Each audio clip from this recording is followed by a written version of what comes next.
দাজ্জাল কি মানুষ না জিন নাকি? দাজ্জাল কে? এটা ফেরেশতা নাকি জিন না মানুষ? কি এটাও একটা প্রশ্নের বিষয়। কিভাবে দেখুন, আল্লাহ নবী সাল্লাল্লাহু আলাইহি ওয়াসাল্লাম বলছেন নূহ আলাইহিস সালামের সময়ও নূহ আলাইহিস সালাম তার কওমকে দাজ্জাল সম্পর্কে সতর্ক করেছেন। তার মানে পৃথিবীর সূচনা থেকে সে পৃথিবীতে ছিল এবং সে বের হবে শেষ জামানায়, এবং বের হয়ে সে তার অনুসারীদেরকে নিয়ে বিশ্বটাকে শাসন করবে। তার মানে অনেক লম্বা একটা হায়াত সে পেয়েছে। কোন জাতি এত লম্বা হায়াত পায় বলেন তো? কোন জাতি মানব জাতিকে এত লম্বা হায়াত পায়? এ একটা মিস্টেরিয়াস ক্যারেক্টার দাজ্জাল। সে কি?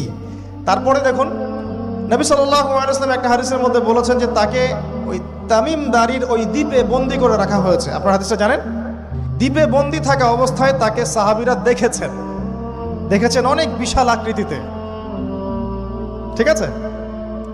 এবং সাহাবীদেরকে সে প্রশ্ন করছিল, তামিম দারিকে প্রশ্ন করছিল যে বাইসানের খেজুর বাগানে খেজুর কি ধরে? বলে হ্যাঁ ধরে। সে বলছে অচিরেই আর ধরবে না। তারপরে বলছে তাবারিয়া হ্রদে কি পানি আছে? সাহাবীরা বলছেন আছে। বলছে অচিরেই পানি থাকবে না। তোমাদের ওই উম্মি নবীর কি খবর? তখন সাহাবীরা বলছেন যে তিনি মক্কা থেকে মদিনায় হিজরত করে এসেছেন, বদরের যুদ্ধ হয়েছে, বালতির মতো তার অবস্থা, একবার এদিকে পাল্লা ভারী হয় একবার এদিকে পাল্লা ভারী হয়। মানে বদরে জিতেছেন, উহুদে বিপর্যস্ত হয়েছেন। তখন এই ব্যক্তি বলছে যে তোমাদের জন্য উত্তম হবে ওই ব্যক্তির অনুসরণ করা। দাজ্জাল এই কথা বলছে, তোমাদের জন্য উত্তম হবে ওই উম্মি নবীর অনুসরণ করা। তখন সাহাবীরা জিজ্ঞাসা করছেন আপনি কে? তো সে বলছে যে আমি হচ্ছি দাজ্জাল, আমি হচ্ছি দাজ্জাল। আমাকে অচিরেই এখান থেকে মুক্ত হওয়ার অনুমতি দেয়া হবে, তখন আমি এই পৃথিবীটাকে শাসন করব। তো এখানে সাহাবীরা দেখে আসছেন, যারা দেখে আসছেন তারা পরে ইসলাম কবুল করেছেন। তখন তারা মুসলিম ছিলেন না, খ্রিস্টান ছিলেন। কথা বুঝতে পারছেন? আর এখানে আমরা তাকে একটা বিশাল দেহি দেখলাম, শিকল দিয়ে বন্দী। আবার নবী সাল্লাল্লাহু আলাইহি ওয়াসাল্লাম একদিন মদিনার মধ্যে উমর রাদিয়াল্লাহু আনহুকে নিয়ে হাঁটছেন, সহিহ মুসলিমে আছে। খবর পাওয়া গেল যে মদিনায় একটা যুবক ছেলে আছে, ইহুদি মায়ের সন্তান একটা যুবক ছেলে, যার চুলগুলা কোকড়ানো, চোখটা একটু ফোলা, যার আলামতগুলো দাজ্জালের সাথে মিলে যাচ্ছে। তখন নবী সাল্লাল্লাহু আলাইহি ওয়াসাল্লাম ওমর ইবনুল খাত্তাবকে নিয়ে ওদের বাসায় গেলেন। দেখলেন খেজুর বাগানে সে বসে আছে, মনোযোগ দিন। এবার নবীজি গিয়ে বললেন যে তুমি কি দেখো? সেই ছেলেটা বলছে আমি আরশ দেখি। আরশ বোঝেন? সিংহাসন। কোথায় তোমার আরশ? সেই ছেলে বলছে পানির উপরে। কোথায়? পানির উপরে। নবীজি বলছেন তুমি তো তাহলে শয়তানকে দেখো। নবীজি বলছেন তুমি কি বিশ্বাস করো যে আমি শেষ নবী? সেই ছেলে বলছে আপনি কি বিশ্বাস করেন যে আমি নবী? কি বুঝতে পারছেন কথা আমার? নবীজি বলছেন তুমি কি বিশ্বাস করো যে আমি শেষ নবী? সেই ছেলে বলছে আপনি কি বিশ্বাস করেন যে আমি নবী? উমর রাদিয়াল্লাহু আনহু তরোয়ালের খাপ খোলা সারা। তিনি বললেন যে ইয়া রাসূলুল্লাহ অনুমতি দেন, এর গর্দানটাকে নামাই দিই, বেয়াদব, আপনার সাথে বেয়াদবি করছে। তখন নবী সাল্লাল্লাহু আলাইহি ওয়াসাল্লাম বললেন দাআহু ইয়া ওমর, তাকে ছেড়ে দাও। যদি সে সত্যিকার অর্থেই দাজ্জাল হয়ে থাকে, তুমি ওমর তাকে হত্যা করতে পারবে না। কেন হত্যা করতে পারবেন না? কারণ দাজ্জালের নিহত হওয়া লেখা আছে ঈসা আলাইহিস সালামের হাতে। কার হাতে? ঈসা আলাইহিস সালাম যখন আসবেন, এই প্যালেস্টাইনের বাবে লুদ নামক জায়গায় দাজ্জালকে মারা হবে। ঠিক আছে কথা? তাহলে ওমর তুমি তাকে হত্যা করতে পারবে না। আর যদি সে দাজ্জাল না হয়ে থাকে, নিরপরাধ মানুষকে হত্যা করে কোনো লাভ নাই। এখানে চান্স নেওয়া হলো 50-50। এক হাদিসে আপনি দেখছেন নবীজি বলছেন নূহ আলাইহিস সালাম তার কওমকে দাজ্জাল সম্পর্কে সতর্ক করেছেন। এক হাদিসে নবীজি বলছেন সে বের হলে 40 দিন বিশ্ব শাসন করবে। প্রথম দিন 1 বছর, দ্বিতীয় দিন 1 মাস, তৃতীয় দিন 1 সপ্তাহ, বাকি দিন আমাদের মতো। আরেক হাদিসে নবীজি বলছেন তামিম দারি দেখে এসেছে তাকে কোথায়? দ্বীপে বন্দী অবস্থায়, সে ছাড়া পাবে অচিরেই। আবার এখানে নবী সাল্লাল্লাহু আলাইহি ওয়াসাল্লাম মদিনাতেই একটা যুবক ছেলেকে দাজ্জাল মনে করে ইনভেস্টিগেট করলেন। আপনার কাছে কি সাবজেক্টটা সহজ মনে হচ্ছে না কঠিন? খুব সহজ কি না কঠিন? চিন্তা করতে হবে কি হবে না? এতই জটিল একটা ক্যারেক্টার। শুধু তাই না, নবীজি আরো বলছেন সে যখন বের হবে 4টা জায়গার কথা পাওয়া যাচ্ছে হাদিসে, 4টা জায়গা কোত্থেকে বের হবে। এখানে কিন্তু নবীজি মদিনাতে তাকে খুঁজলেন, ইনভেস্টিগেট করলেন। আবার আরেকটা হাদিসে নবীজি বলেছেন সে যখন বের হবে শেষ জামানায় তখন মক্কায় ঢুকতে পারবে না, মদিনায় ঢুকতে পারবে না। আপনারা হাদিসটা জানেন না? আলেমরা তো জানেন। মক্কাতেও ঢুকতে পারবে না, মদিনাতেও ঢুকতে পারবে না। খোলা তরোয়াল নিয়ে ফেরেশতারা দাঁড়িয়ে থাকবে। আবার সেই নবী মুহাম্মদ সাল্লাল্লাহু আলাইহি ওয়াসাল্লাম মদিনাতে এই ছেলেটাকে দাজ্জাল ভাবছেন, ইনভেস্টিগেট করছেন। তার মানে তারা সতর্ক ছিলেন। এই ছেলের নাম ছিল ইবনে সাইয়্যিদ। কি নাম? ইবনে সাইয়্যিদ, নাম মনে রাখবেন। এও একটা বিস্ময়কর ক্যারেক্টার। আবার সেই নবী সাল্লাল্লাহু আলাইহি ওয়াসাল্লাম বলেছেন শেষ জামানাতে দাজ্জাল বের হবে খোরাসান থেকে। কোন জায়গা? খোরাসান। খোরাসান বলতে কোন জায়গা?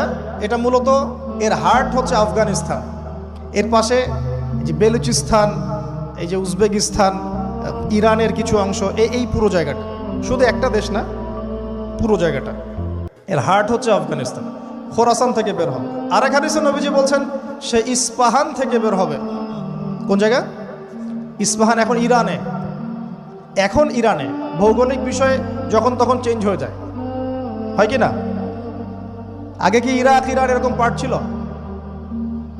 আগে কি এইভাবে এই 52টা দেশের ভাগ ছিল? লেবানন, জর্ডান, সৌদি আরব, ইরাক ইরান এরকম ভাগ ছিল না। এক অঞ্চল ছিল শাম, একটা হেজাজ, একটা নাজদ, এরকম আর কি ভাগ ছিল। তো এটা চেঞ্জ হয়।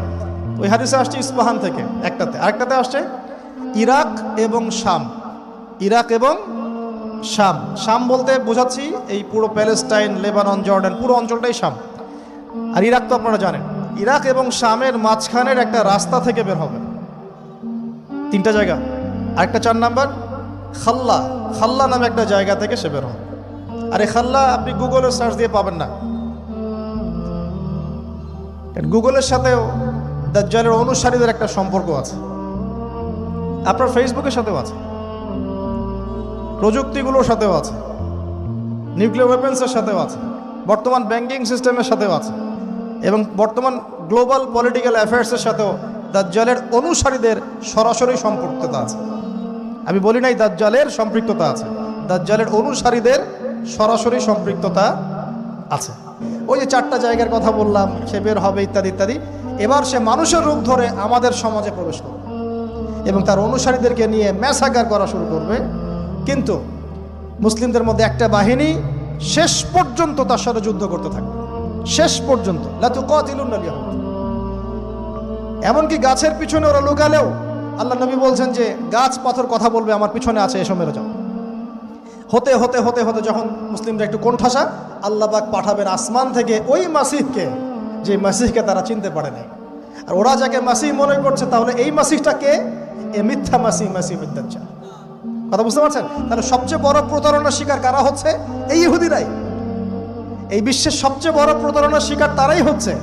মাসিহুদ দাজ্জাল ওদেরকেই প্রতারণা করছে। বুঝতে পারেননি কথা? ওদের সাথেই সবচেয়ে বড় প্রতারণা হচ্ছে। ওরা মনে করছে এই সত্যিকারের মাসিহ, সে আসলে আমরা বিশ্ব রুল করব। সে সত্যিকারের মাসিহ নয়। ঈসা ইবনে মারিয়াম আসবেন কিভাবে সেটাও এসেছে। 2 জন ফেরেশতার কাঁধে ভর দিয়ে তিনি নামবেন শাম অর্থাৎ সিরিয়ার দামেস্ক শহরের মধ্যে। কোন শহর? দামেস্ক। এই জায়গাগুলো খুব বরকতময়। আল্লাহ নবী দোয়া করেছেন, আল্লাহ শামে বরকত দাও, আল্লাহ ইয়েমেনে বরকত দাও, আল্লাহ শামে বরকত দাও, আল্লাহ ইয়েমেনে বরকত দাও। আর মুসলমানরা বলছিল আল্লাহ রসুল আমাদের নাজদেও বরকত দিতে বলেন, আমাদের নাজদেও বরকত দিতে বলেন। আল্লাহ নবী বলছেন যে নাজদে বরকত না, বরং ওখান থেকে ভূমিকম্প বের হবে, ওখান থেকে শয়তানের শিং বের হবে। চিন্তা করে, ওই যে বললাম নাজদিরা তুর্কিদের বিরুদ্ধে যুদ্ধ করেছিল, অটোম্যান এম্পায়ারের বিরুদ্ধে যুদ্ধ করেছে ব্রিটেনের সাথে হাত মিলিয়ে। ওরাই এখন সারা বিশ্ব, বাংলাদেশে এদের লেসপেন্সার আছে বহুত, বাংলাদেশে এদের বহুত লেসপেন্সার আছে। তারা বলে ওই যে দেখবেন যে যখনই আমরা এগুলো নিয়ে আপনাদেরকে সচেতন করতে চাই, মানে এরা তো খারাজি হয়ে গেছে, উগ্র হয়ে গেছে, এই হয়ে গেছে, সেই হয়ে গেছে, এভাবে করে গভর্নমেন্ট প্রশাসন সবার কাছে আমাদেরকে বিতর্কিত করার চেষ্টা করে। অথচ আমরা কি কারো শত্রু? আমরা কি এই আলোচনাগুলো করে ওয়ার্ল্ডের প্রেক্ষাপট বদলাতে পারবো? পারবো না। কিন্তু আমাদের প্রজন্মকে আমরা জানাতে তো পারবো, যাতে তারা আত্মবিশ্বাসী হয়ে গড়ে ওঠে যে আমরা এই নতজানু মনোভাব নিয়ে পৃথিবী থেকে যাবো না ইনশাআল্লাহ। আমরা পৃথিবী থেকে মাথা উঁচু করেই যাবো ইনশাআল্লাহ। মুসলিমদের হাতেই বিশ্বের বিজয় লেখা আছে। আস্তে আস্তে বিশ্ব ওদিকে যাবে, এটা তো ওদেরকে জানতে হবে। আমরা তো ওদেরকে জানাচ্ছি মাত্র। তো নাশ থেকে বের হবে শয়তানের শিং, এটা বলা হয়েছে। যাই হোক, এখন ঈসা ইবনে মারিয়াম আসবেন এই সিরিয়ার দামেস্ক। চুল দিয়ে টপ টপ করে পানি পড়তে থাকবে, মুক্তা ঝরছে এরকম পানি। তার নিঃশ্বাস যতদূর পর্যন্ত যাবে ততদূর পর্যন্ত কাফেররা মরতে থাকবে। সুবহান। এমনকি তিনি খুঁজতে খুঁজতে দাজ্জাল পর্যন্ত আসবেন। দেখবেন যে মুসলিমদেরকে অবরুদ্ধ করে রাখা হয়েছে, বলবেন দরজা খুলে দাও, নামাজের ওয়াক্ত হবে, আজান দেওয়া হবে, ফজরের ওয়াক্ত। ভাই, আমরা যদি ফজর মিস করি আমরা আসলে ওই বাহিনীতে যোগ দিতে পারবো না, বেঁচে থাকলেও জানি না আমরা অত বছর থাকবো কিনা পৃথিবীতে, আল্লাহই ভালো জানেন, এটা আমরা জানি না। কিন্তু এই বিজয় সুবহে সাদিকের সময় লেখা আছে।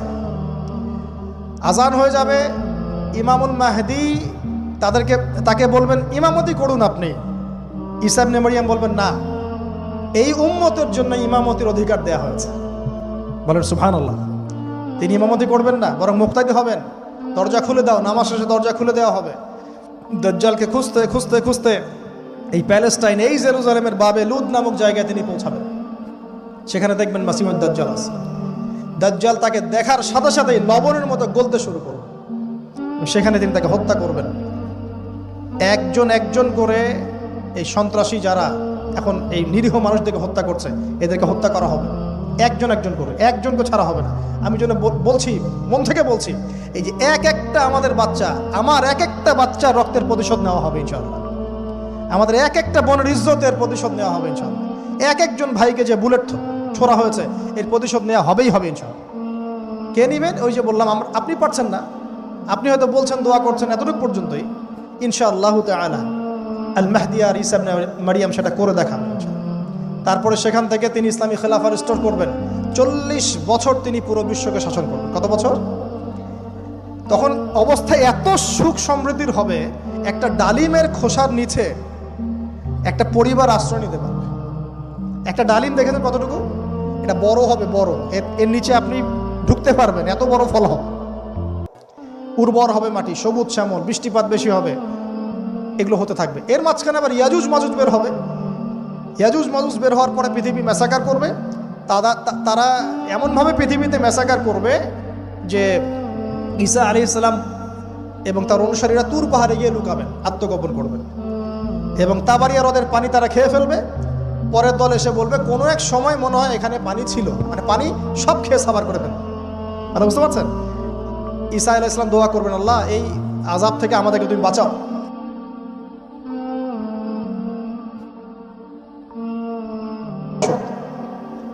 এরপর 40 বছর এভাবে চলে যাবে।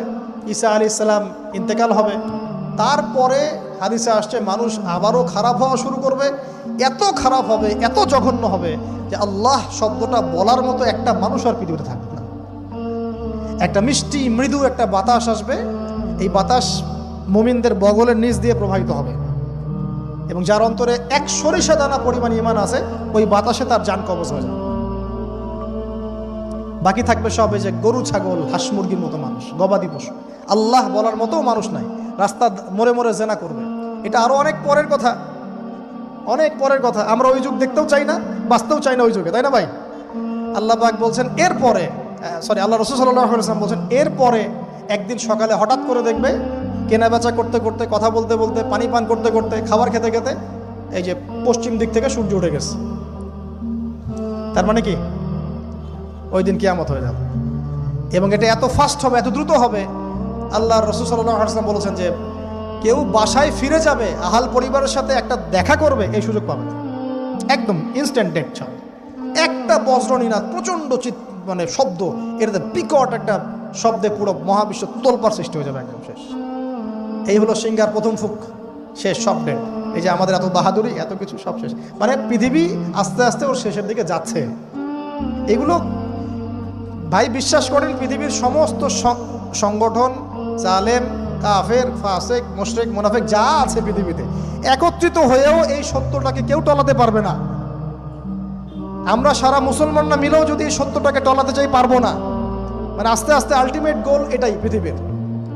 এরপরে কিয়ামত, তারপরে তো আপনারা জানেন কি হচ্ছে। ফামান ইয়ামাল মিসকালা যাররাতিন খায়রান ইয়ারাহ এক চুল পরিমাণ যদি ভালো কাজ কেউ করে থাকে তাকে সেটা দেখানো হবে। ওয়া ইয়ামাল মিসকালা যাররাতিন শাররান ইয়ারা, এক চুল পরিমাণ খারাপ কাজ আমরা কেউ করে থাকলে দেখানো হবে।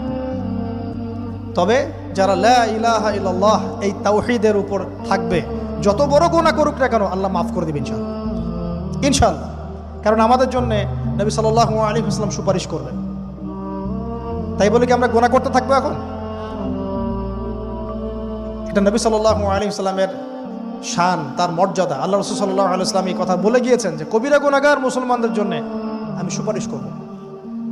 তাওহীদের উপর যারা থাকবে ইনশাআল্লাহ জান্নাত, শিরকে থাকলে, কুফরিতে থাকলে জাহান্নাম ছাড়া কোনো গতি নাই। এই হলো পৃথিবীর শেষ। আমরা তো জান্নাতে যেতে চাই কি চাই না ভাই? তাহলে এখন আমরা জানি যে এই অবস্থা কেন হচ্ছে, কেন জেরুজালেম নিয়ে এত কিছু হচ্ছে, কেন ওখানে ওরা এত অত্যাচার করতেছে। ওরা কি চায়? ওরা চায় এই জায়গা শুধু না, পুরো হোলি ল্যান্ডটা দখল করতে চায়। তারা দাজ্জালের জন্য মঞ্চ প্রস্তুত করতে চায়, সোজা কথা। তারা মুসলিমদেরকে সেখান থেকে বের করে দিয়ে ওই জায়গাটা একটা দাজ্জালীয় স্টেট কায়েম করতে চায়। সেখান থেকেই মাসিহুদ দাজ্জাল বিশ্বকে নেতৃত্ব দিবে, এমনটা আসতেছে ভবিষ্যতে। তবে সেই নেতৃত্ব, সেই রাজত্ব, সেই ক্ষমতা চিরস্থায়ী হবে না। মুসলিমরা আবার জেগে উঠবে ইনশাআল্লাহ। ওই জায়গায় ঈসা আলাইহিস সালাম যতক্ষণ খিলাফা কায়েম করছেন না, কিয়ামত হবে না ইনশাআল্লাহ।